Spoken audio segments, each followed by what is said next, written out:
जगदंबेने कौल दिला. जिजाऊ साहेबांना डोहाळे लागले. अवघा महाराष्ट्र आनंदून गेला आणि शहाजी राजांचा घोडा शिवनेरीकडे दौडला.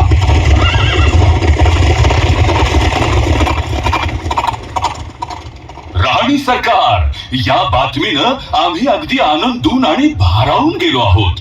बोला बोला बोला, आम्ही काय डोहाळे पुरवू तुमचे?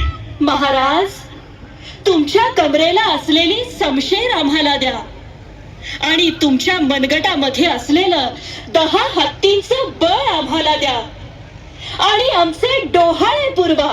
राणी सरकार, हे कसले डोहाळे म्हणायचे? होय महाराज, या यवनांचा संहार करण्यासाठी शिवसूर्याचा जन्म होतोय. त्यासाठी आमचे हेच डोहाळे पुरवा, आमचे हेच डोहाळे पुरवा. राणी सरकार,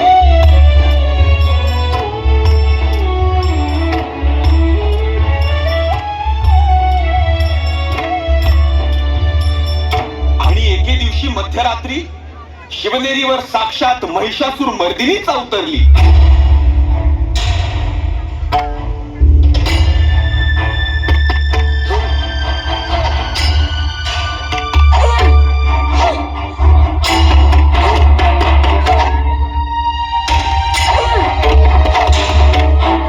राणी सरकार, पोटामध्ये अंश असताना समशेर चालवणं योग्य नाही.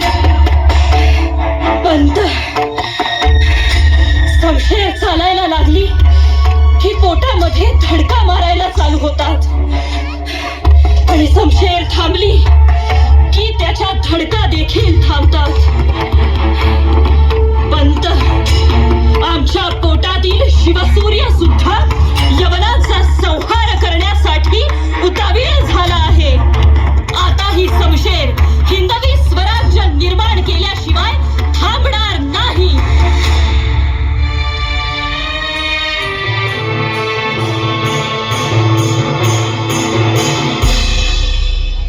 आणि फाल्गुन वद्य तृतीया शके 1552 रोजी शिवनेरीवर जिजाऊ साहेबांच्या पोटी शिवसूर्याचा जन्म झाला.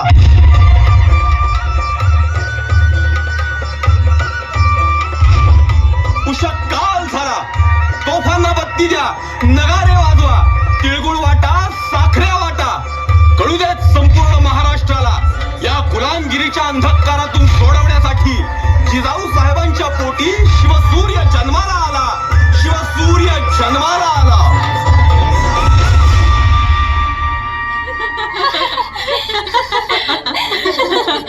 कोणी गोविंद घ्या,